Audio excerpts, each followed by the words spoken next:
பார்த்துக் கொண்டிருக்கிறோம். அங்கீகரிக்கப்படாத வீட்டுமனைகளை வரைமுறைப்படுத்தும் திட்டத்திற்கு ஒப்புதல் வழங்கப்பட்டிருக்கிறது.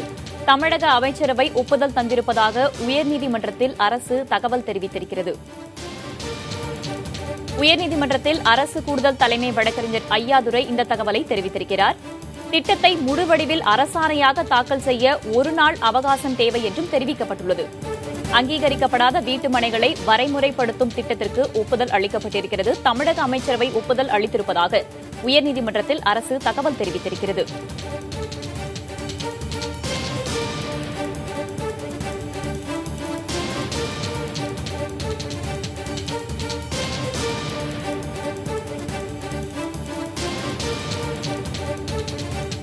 அங்கீகரிக்கப்படாத வீட்டுமனைகளை பத்திரப்பதிவு செய்வதற்கு சில வரைமுறைகளை விதித்து அதை முறைப்படுத்த வேண்டும் என்கிற கோரிக்கை நீண்ட நாட்களாக இருந்து வந்தது. அது பற்றிய வழக்கும் நீதிமன்றத்தில் நிலுவையில் இருக்கிறது. தற்போது அண்மை தகவலாக அது குறித்த வரைமுறைப்படுத்தும் திட்டத்திற்கு அமைச்சரவை ஒப்புதல் தந்திருக்கிறது என்று தமிழக அரசு உயர்நீதிமன்றத்தில் தற்போது தகவல் ஒன்றை தெரிவித்திருக்கிறது. அமைச்சரவை அதற்கான ஒப்புதலை தந்திருப்பதாக அரசின் கூடுதல் வழக்கறிஞர் ஐயாதுரை உயர்நீதிமன்றத்தில் தகவல் தெரிவித்திருக்கிறார். அமைச்சரவை இது பற்றிய விரிவான தகவல்களை பதிவு செய்வதற்காக செய்தியாளர் முகேஷ் இணைப்பில் இருக்கிறார். அவரிடம் பேசலாம். முகேஷ், அரசின் கூடுதல் வழக்கறிஞர் ஐயாதுரை தெரிவித்த தகவல்களை விரிவாக விளக்குங்கள். கணேஷ், இந்த வீட்டுமனை அங்கீகரிக்கப்படாத வீட்டுமனைகளை பத்திரப்பதிவு செய்வதற்கு கடந்த செப்டம்பர் 9ஆம் தேதி விதிக்கப்பட்ட தடையை நீக்க வேண்டும் என்று ரியல் எஸ்டேட் சில தனி நபர்களும் வழக்கு தொடர்ந்திருந்தாங்க. அந்த வழக்கு இன்று சிறப்பு வழக்காக தலைமை நீதிபதி தலைமையிலான அவர்களது விசாரணைக்கு வந்தது.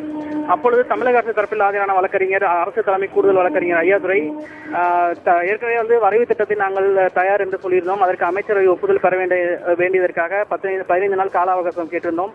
அதன்படி அமைச்சரவை கூட்டத்தில் வரைவு திட்டத்திற்கு ஒப்புதல் அளிக்கப்பட்டது. அதை முழுமையான அரசாணை வடிவில் தாக்கல் செய்வதற்கு ஒரு நாள் கால அவகாசம் வேண்டும் என்று கோரிக்கை வைத்தார்.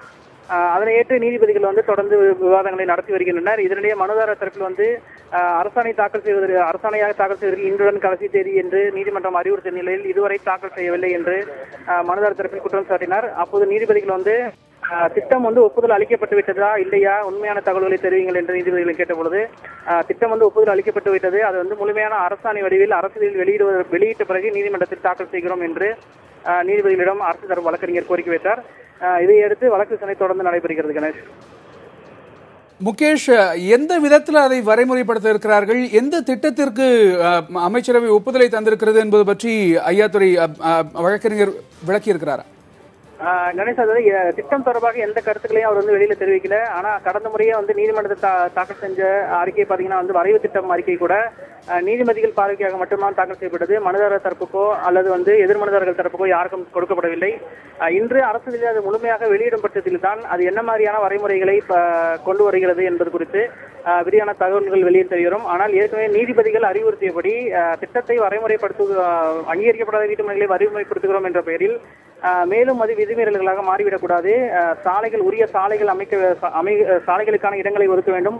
குடிநீர் மற்றும் கழிவுநீர் குழாய்களுக்கான பாதைகளை ஒதுக்க வேண்டும். இது உள்ளிட்ட 22 அடி அகல சாலையை ஒவ்வொரு வீட்டுமனை பிரிவிற்கும் ஏற்படுத்த வேண்டும் என்பதை கருத்தில் கொண்டு செயல்படுங்கள் என்று ஒரு அறிவுறுத்தல் கொடுத்திருக்காங்க. எனவே அதைவிட விதிமீறல் வீட்டுமனைகள் இருக்கும் பட்சத்தில் அவர்களிடம் வளர்ச்சி நிதியாகவோ அல்லது அபராதமாகவோ ஒரு குறிப்பிட்ட தொகையை பெற்றுக்கொண்டு கூட அதை வரைமுறைப்படுத்துவதற்கான நடவடிக்கைகளில் அரசு மேற்கொள்ளலாம் என்று அறிவுறுத்தினார்கள்.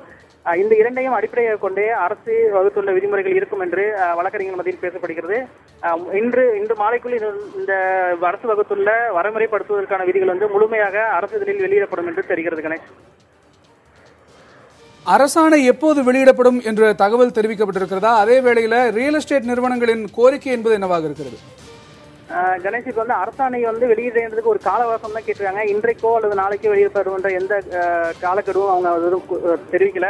ஆனாக்க நாளை வழக்கு மீண்டும் 10:30 மணிக்கு வருவதற்குள்ளாக அரசாணை இணையதளத்தில் வெளியிடப்பட்டு அதன் நகல் நீதிமன்றத்தில் தாக்கல் செய்வதற்கான வாய்ப்பு இருக்குது.